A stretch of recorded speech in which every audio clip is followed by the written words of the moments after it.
Welcome to the Demystifying Technology podcast from the MacLaurin Group. Typically, you go through the due diligence process. What the world of private equity? Right. Can't wait. Demystify it. Welcome, everybody. I appreciate you all joining today. Very excited that on MacLaurin Group's Demystifying Technology podcast, we have our own very own Alan Williamson, and joining us is Cameron Herold, author of Meetings Suck, and Jim Milbery, to continue the debate from our previous podcast around this whole concept of Paul Graham's managers versus makers and being able to interrupt, or is it an interruption? I don't know, Jim. Is it an interruption? If I tap you on the shoulder? Yeah, is it? Yeah, you've already interrupted me. Like, if you tap me on the shoulder, say, can I interrupt you? You already have. Right? So that's, can you interrupt me again? Because you tapped me on the shoulder, you already interrupted me. Well, obviously I'm bringing Cameron to the conversation because I needed someone on my side because the last time the two of you teamed up on me. So, yeah. She's brought in the big guns. You see where this is going, Alan? I've brought in the big dog, yeah. So, we teamed up on her. Really? Yeah, well, you can listen to the first podcast. Really, we teamed up on her. I'm just saying. So Cameron, thank you so much for joining us. I meant to do an improv course just to be able to keep up with the three of you guys with the kind of comfortable banter. So, well, I just want to say at the outset, having finished the book, which I really enjoyed, Cameron, the one fundamental objection I have is that you don't know my grandmother. I would drop F-bombs, with my grandmother, no problem. Just know that's the one exception to the rule is my Irish grandmother. She would be happy if you dropped F-bombs. I do drop F-bombs as well, for sure. I remember her watching an episode of Magnum PI with a cocktail in her hand, and she says, out of the blue, I bet you Tom Selleck gets as much as he wants. It's like, I got to hear this from my own grandmother. Like, this is not good. I was at a party here in Vancouver about 10 years ago. We were at the penthouse suite at the top floor of the Vancouver Wall Center. And there was about 150 people mingling around the suite, sitting down, having drinks. It was around midnight. And this guy walks in and everybody's like, God, that looks like Tom Selleck. That's so weird. He must be at this conference, somebody who looks like Tom Selleck. And like an hour later, somebody went, it's Tom Selleck. And like for the whole hour, everyone's like, God, that guy really looks like him. And it was only an hour later did we realize it was really him. But he didn't get anybody. He got no digs that night. Really? Yeah, he walked home lonely just like the rest of us. I'm surprised. It must have been before Blue Bloods because he's, at Blue Bloods, he's with the Wahlbergs and Treat Williams. Like, how do you not nail it in that cast? Well, and Jim, just to be clear, I'm already going to say I agree with Cameron in the book because my grandmother, right? Oh, we know this. Here in the southern part. Are you gonna go right back into historical, ethical Santa or whatever that guy's name is? Authentic Santa. It's gonna be a whole authentic. Sweet tea and yes, exactly. So, Cameron, tell us about your book. My book. Well, it's interesting. So this was my second book. I've written 5 now, but Meetings Suck came out because of a client that I was coaching. And I was working with a CEO and his leadership team. They had about 400 employees at the time. I've coached them for 6 years now, from around 40 people up to their current about 800. But they were about 450 employees. They just raised $255 million from Warburg Pincus. And the CEO was complaining about meetings, and he said, meetings suck. And I was like, well, I'm not in my experience. I've been to some amazing meetings. But I said, tell me about your leadership team. How many of them have been trained on how to run highly effective meetings? He said, I don't think any of them. And I said, okay, have you ever had training on running effective meetings? And he said, no. And I said, well, how about your employees? Have they ever been trained on how to show up and attend and participate in the meeting? He goes, no, for sure not.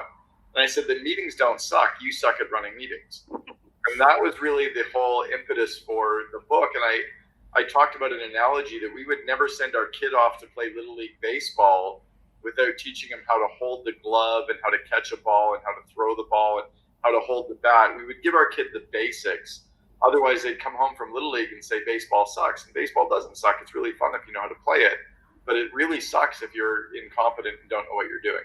So, well, that assumes a level of talent. I can tell you that.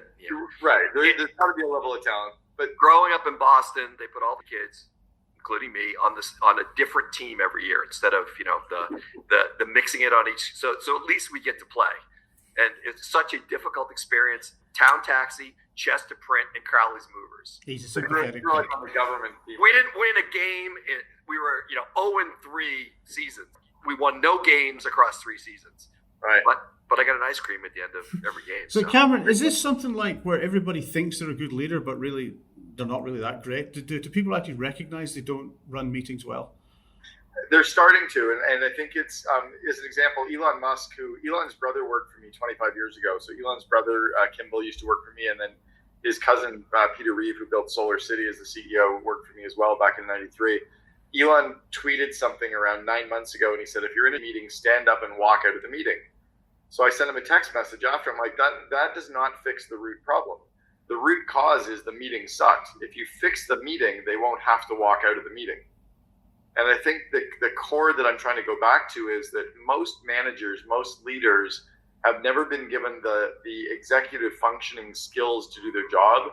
We always focus on what we do, but we don't teach them about interviewing, time management, email management, running meetings, classroom teaching, coaching, delegation. We don't teach them how to be leaders and managers. We teach them about what we do, what widgets we make, and how we sell them, and how we operate in our company. But we forget about the kind of soft skills leadership. So yeah, I think most people just have never been trained on it. No, I would say, so we at ParkerGale, I have 2 people that work for me that deal with talent. So we do manager training, we do one-on-one training, like we do Adler interview training, that we're really focused on that. I do think meetings is a black hole. I think people don't think about that, right? And they really should, because the reality is let's say for definition purposes, for anyone listening, a meeting is any time we have 2 or more people on a phone call, over video, or in person. That's what a definition of a meeting would be, right? To get it done. So if that's what a meeting is, the average employee spends at least, what do you think? How many hours a day would the average employee spend in a meeting or on phone calls, video calls? I mean, I think it depends. I think it depends on the more meetings, isn't it? Yeah, I mean, it depends on the kind of company. I mean, we only buy founder-owned software companies, right? So, yeah, I would say it depends on the department. So just go with a rough number, just for fun. In a best case scenario, my engineering team spend less than an hour a day in meetings. My marketing team probably spends more. My sales teams probably spend less, not counting meetings with customers. Now, that's the exception, of course. I guarantee you that any good salesperson does a really good plan for a meeting with a customer. They see that as valuable time, right? Yeah, the data point is that 1 to 2 hours a day per person is spent in meetings. In meetings, video calls, phone calls, or in-person meetings. So let's say that it's 1 hour a day, which is 12.5%. So for rounding error, let's call it 10% of the person's time is spent in meetings. If you're paying the average employee $50,000, $60,000 a year, you're paying them $60,000 a year to go to something they have no training on how to do. That's a huge problem. And all of that time is then wasted, whether they're showing up at a meeting or running a meeting. It's kind of the reason I wrote Meetings Suck. If you can't invest $15 in having them all read the book, you shouldn't be spending $60,000 a year to have them come to work an hour a day. Okay, first of all, I was assured there would be no math on this podcast. There you go. Well, I kept it simple for you. Yeah, simple for you. Yes, I agree. You kept it simple, not for me. Like that's complex math for me. I'm only in private equity. Math is hard. But I think one of the important points of training and understanding what it means to even run a meeting, it starts from even at the request of the meeting. And so, Cameron, as you talk about the non-negotiables of I'm not going to show up unless, right? So talk to me about. Yeah, there's three non-negotiables in booking a meeting where you're requesting other people to show up for something. The 3 things that have to happen. The meeting request has to show the purpose of why we're showing up. Why are we coming? The meeting can have a maximum of 3 outcomes, the 3 things that we need to get done in that meeting. If there's more than 3, in all likelihood, you can book a separate meeting and split those apart because there's going to be different stakeholders. Once you get into 4 or 5 or 6 things, usually the people don't need to be there for all of them. So up to 3 main outputs per meeting, and then you need an agenda. What are we covering? In what order are we covering it? And how many minutes are we going to spend on each agenda item? That allows you to figure out how much time to book people for. And based on the agenda, you now know who to invite. Because what we're covering actually predicates who should come to be in that meeting. Yeah, I'm not sure I agree with the. I like time banding individual items, but when it comes to engineering issues, like for example, we're calling an engineering meeting, saying, okay, we're going to dedicate 15 minutes to talk about this complex thing. That may not be enough. It may not be enough, but at least it's a starting point. In the absence of that, Parkinson's law says work expands to fill the space that we give it. So what ends up happening is if you don't give 15 minutes to time band something, it can go on for days. The other thing that happens... I don't know. I think that's an extreme example. So I disagree. It's not going to be quite that bad, Cameron. No, but okay, it can go on for 20 minutes. But the problem with when people start getting frustrated with meetings is because they go on and on, right? Or the flip side, which happens, is we don't give enough time to talk about something, or too much time that's just something that's smaller, right? So people just need to have a rough idea. It's just a guideline to keep us in check as to what to cover and how many minutes on each. Obviously, you're going to be a little bit fluid throughout and iterate throughout, but in the absence of that, people just book an hour meeting or an all-day meeting, but they're not sure what they're covering. Yeah, and I think one of the points there, Jim, I would say they are, so maybe your meeting that you're talking about with engineering team, but now let's take it back to the managers versus makers, right? So if we're in a client meeting or this is about a business development meeting and I've asked someone from the engineering team to be in there with me, we said it was going to be 15, 20 minutes, but now I'm letting it go on a little bit longer, a little bit longer, a little bit longer. I haven't banded it to be able to respect that time. I'm Right. sure your take on that, Jim, would be, yeah, we need to ban Kelley Powell too. Yeah. So here's where I disagree with that, Kelley. So first of all, let's take you at the extreme end. You're very organized, right? So you're not going to call a meeting without agenda items. Never. Right? And I think you're going to be looking for less complex solutions. I think you have to break them into. There are, and Cameron does a good job of this in the book, different types of meetings. I think when you get to creative meetings, I don't mind time banding the whole thing just to get people like, look, we're not going to be here for 10 hours. We're going to dedicate an hour to this, right? But and we may say, look, this is going too long on this issue. We got to table it and schedule another time to finish this conversation. But I think there's a difference between, there's a difference between the type of meeting will dictate how much time banding you can do around this stuff, right? There is, and I'll give you an example. Like you're talking about the creative meeting, sometimes needing a little more time. I agree. The flip of that, though, is the opportunity to try to do it from a quick, conscious stream of thought versus let's spend an hour trying to be creative with something.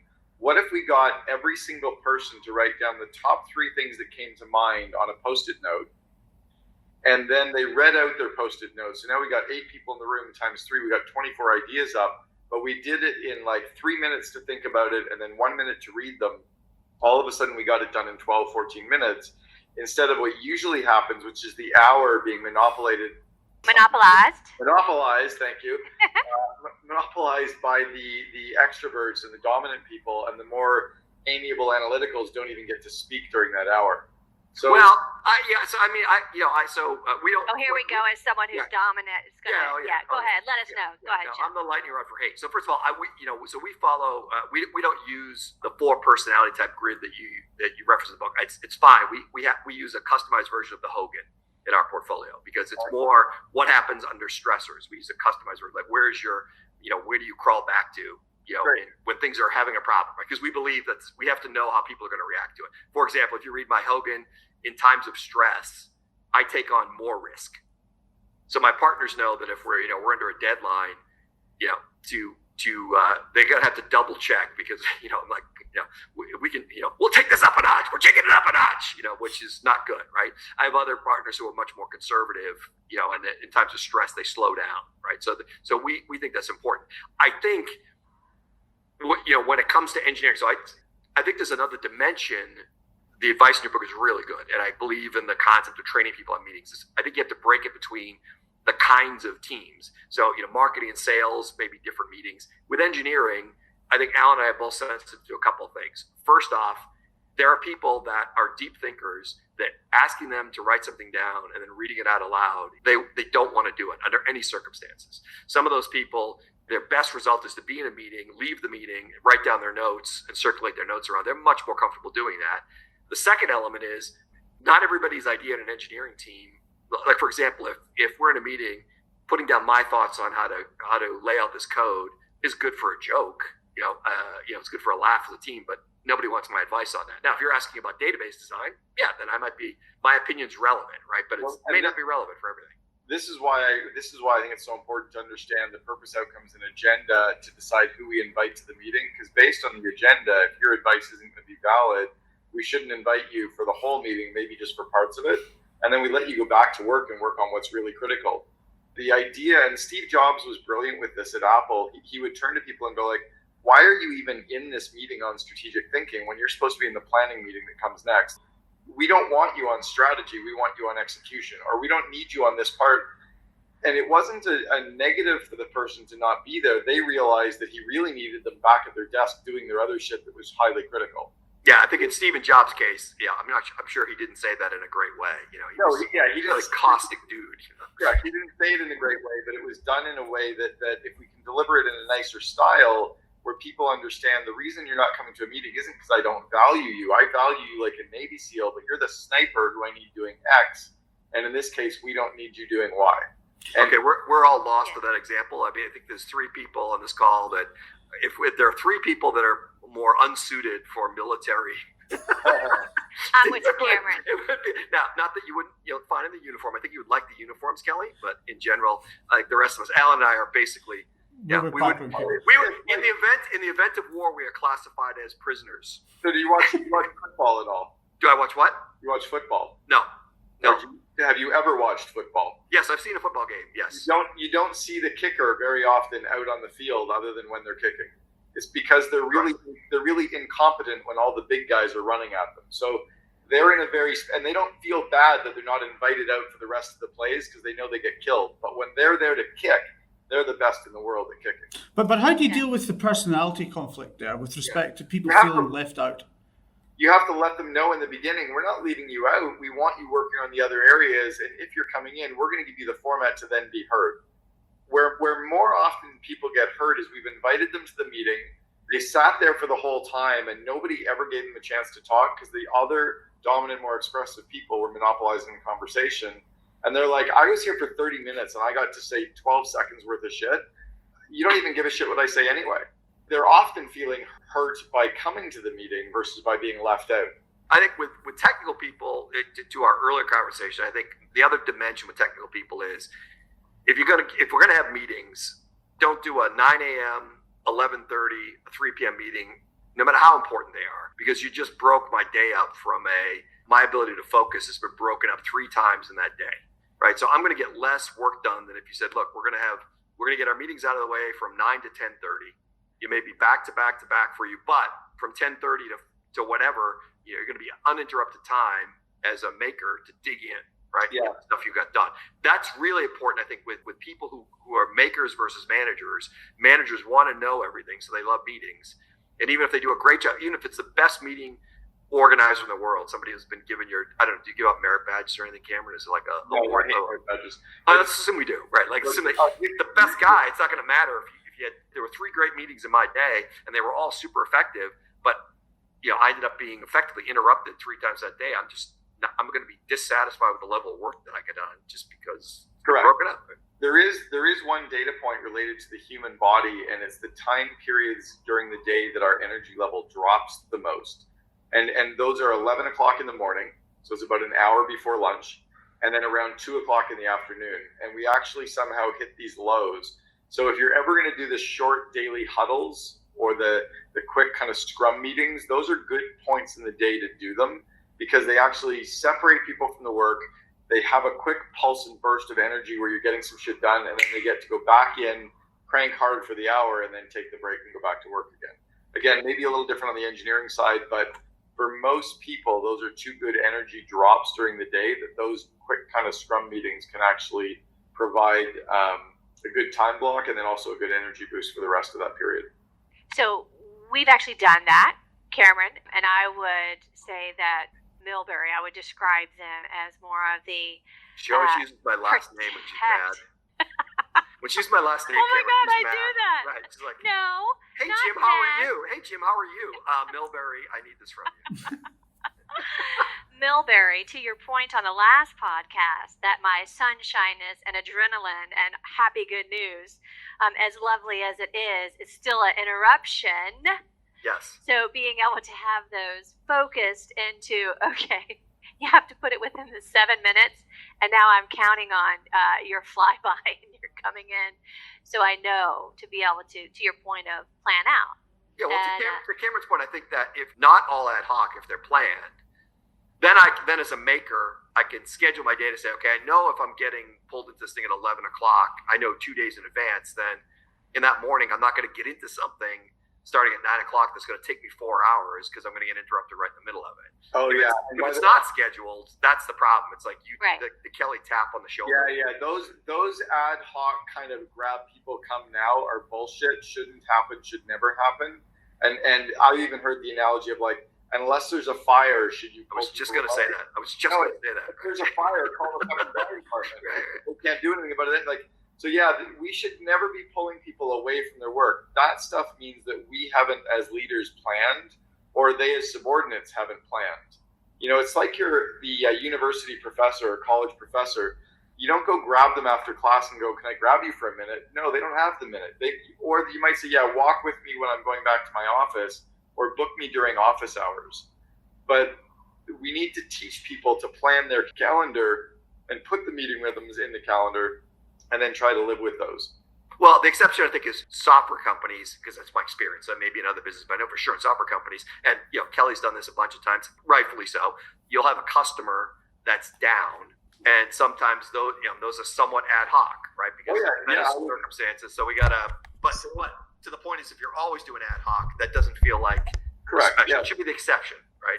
Salesforce was down recently, about a month and a half ago, and it was down globally. And to listen in on some of those calls, it was crazy. But that was a very different instance. That's not a normal day-to-day, running your business. There's always things that are urgent, but I think what happens is people use the excuse versus the reality. They just didn't plan.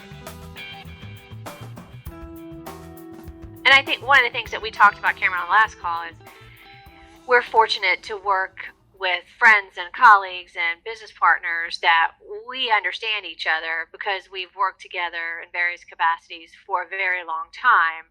So we know that when those interruptions happen, they're for really good reason, and we can read each other.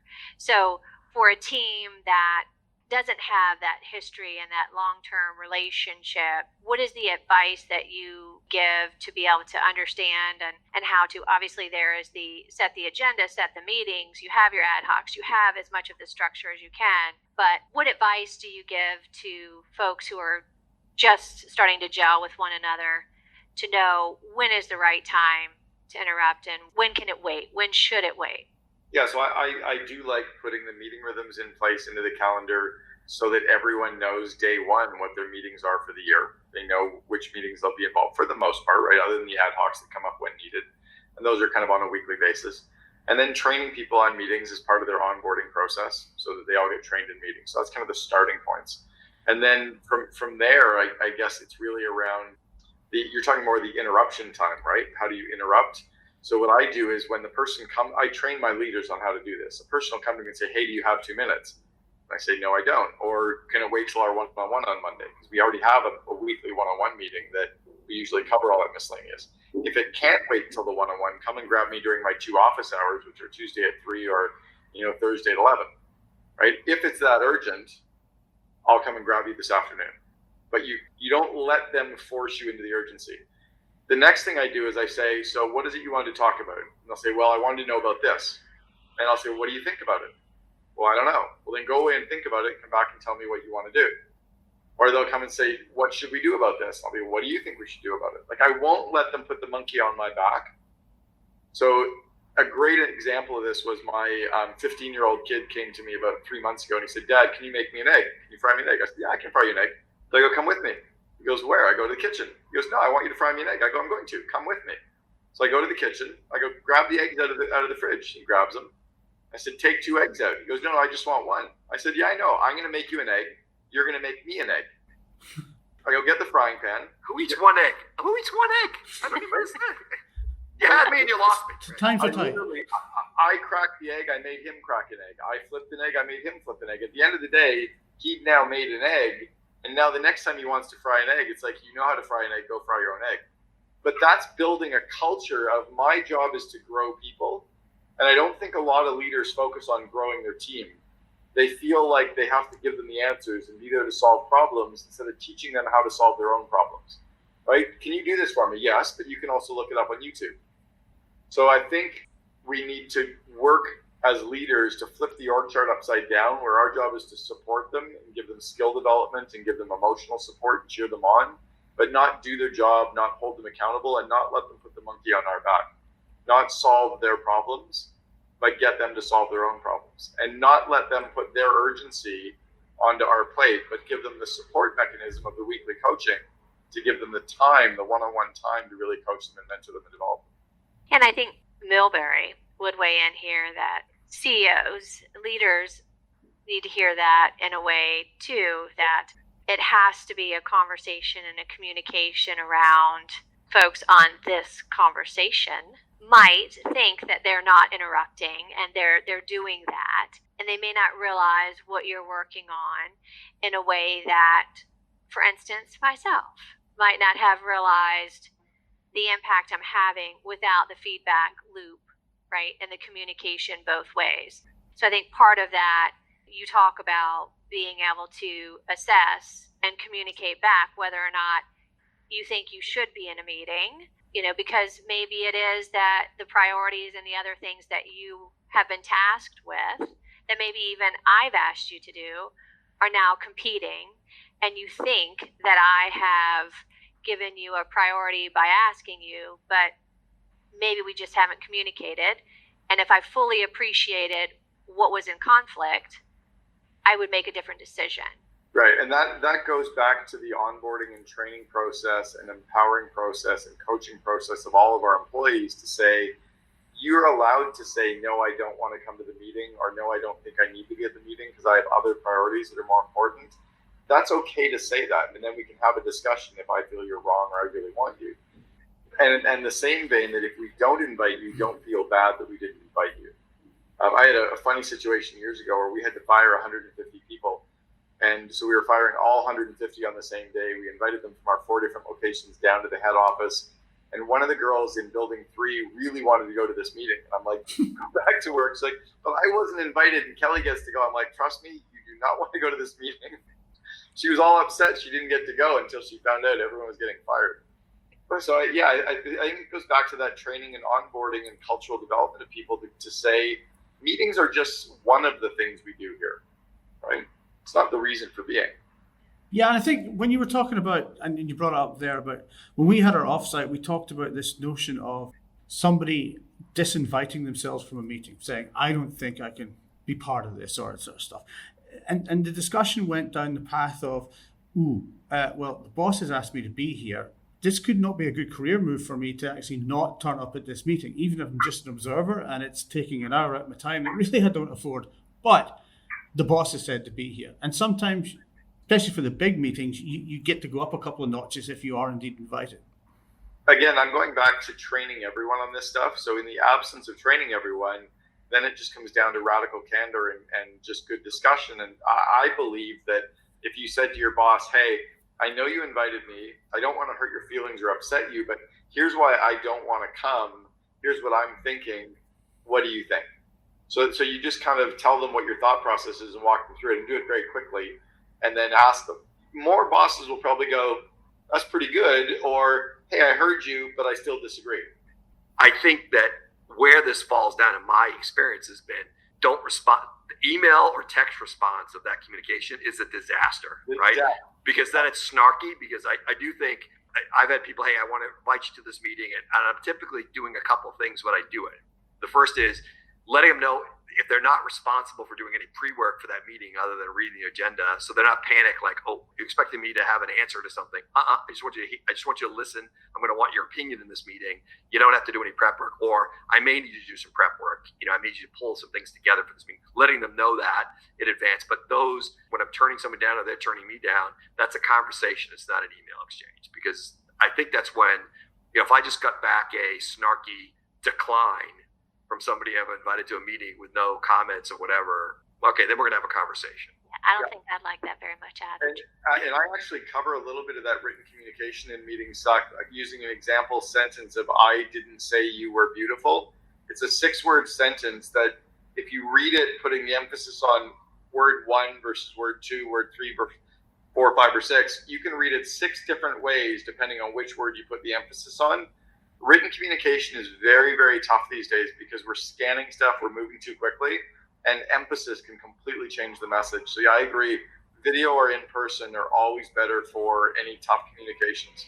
Yeah, and I go with the, so Eat, Shoots, and Leaves is a great book for, get the punctuation right, to your point, right?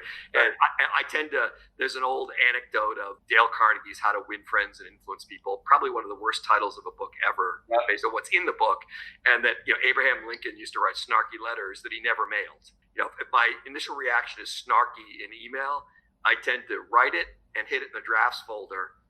And I end up never sending it. Like a year later, I'm reading the drafts folder, like, oh, wow, what an a-hole I was going to be. Yeah, you and I are very similar, where we think our sarcasm is funny, but sarcasm doesn't scale. It really gets lost in translation very quickly. It does. I've pissed people off by saying happy birthday in an email. Wow.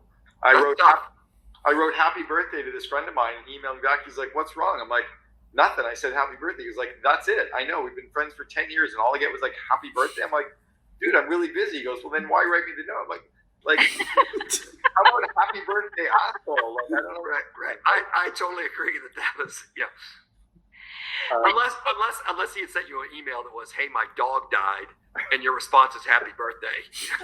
Right. It may be an extreme case. Yeah, too long, did not reply or did not read, right? Right.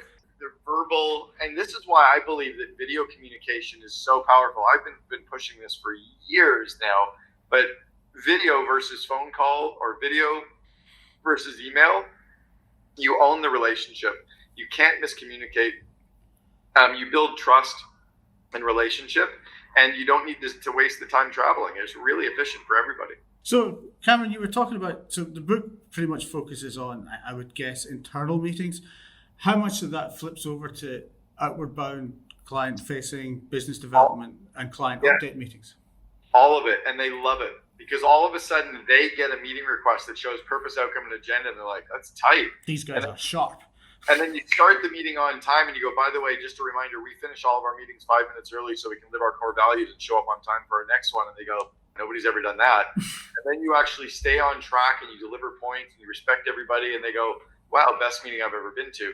That sends massive reverberations through their organization, which comes back positively to you. Most outward bound meetings, not always, are generally better, right? Yeah, not perfect, generally better. I think they ignore that principle in internal meetings, and that's half the problem. It's they put a ton of time and effort into customer meetings, and they don't put that same time or effort into internal meetings, and that signaling that this isn't as important as a client meeting. Jim Milbery, did you just suggest that it's so important to treat our employees just as wonderfully as we treat our clients? That's what I heard you say. Yeah. I'd say we treat them more importantly. Employees are way more important than our customers. I completely agree, Cameron. Approaching our employees and our internal meetings in the same way that we approach our clients, that's huge. And that is not a natural instinct. Just like I do not believe that it's a natural instinct for us to be trained in how to run a meeting and to think through all of those things. So for the book, for me, to your point of, it's a lovely read. It is a $15 investment for your employees to be able to go through, be able to have a conversation about what works for you internally and what doesn't. Jim, when you were talking earlier about you don't necessarily use the 4 quadrants, yes, I don't think it matters, right? What exactly that you're using that fits, what is truly important, and what was easy for us when we did our offsite and talking with our employees of, okay, who is a dominant, who is an expressive, right? Who is analytical? for everyone to be having that conversation and understanding what the personalities are around the table so that you are matching up those personalities. And I think that you have to align those things in understanding just who your team is and how to make it work. So thank you for putting it all down in writing for us. I would say that the other two folks on the call, on the podcast, would agree that Cameron, as today's CEO whisperer, I will say that I have definitely taken away some key points and tried to be better at balancing the managers versus makers within our own team. So thank you for the book. Yeah, I'll say, regardless of what framework you use, I think using a framework, understand that there are different types of people, whatever framework you like, right? So, part of the reason why I mentioned we use a different one is because don't get hung up on the framework use. Just understand there are different types of people. However you guys decide to measure it, different groups of people. I do find in the technology world, there are two interesting variations. There are some leaders who think out loud and can only do that when they've got a bunch of people in the room. That's very similar in the entrepreneurial world too. Most entrepreneurs are work better by walking around a room and thinking out loud than by sitting down in the box. But just it's some guidelines or some ideas to try anyway in the absence of none. One of my bosses at a number of companies, I love to death, Mike Wilson, great guy. Mike thinks out loud, and he can't think out loud by himself, so he usually gets a group of people around. And we had to teach the people that were newer, that didn't know him, that would come to these meetings. First of all, Mike's going to say 7 things. He may not be committed to any of them. So don't run out of the meeting. The important thing at the end of the meeting was, we haven't made any decisions, or we've made these decisions. Like, just because Mike's talking about it doesn't mean we have to do it, which is counterintuitive to junior people. They're like, Mike's all over this. Let's go do it. It's like, and the senior people who knew him knew that, okay, we didn't have to do that, right? And our job was to coach Mike into, you're killing us because you're taking all day, every day, and these kind of things. So let's tighten that stuff up. At the same time, we still had to give him some window, or he would just explode, where we would have a few disorganized meetings because, Mike was just happy doing that. I've got some high adrenaline. So even if you're going to keep me only to 7 minutes, okay. This is when it's coming, people. This is when it's coming. It's showing up. But I think that's also why you talked about kind of wrapping the meeting with kind of who's doing what by when, or finishing off with, what are the action items from what we discussed. You can actually stop people before they start something. It's like, whoa, I was just thinking out loud on that. I didn't need to turn that into a project yet.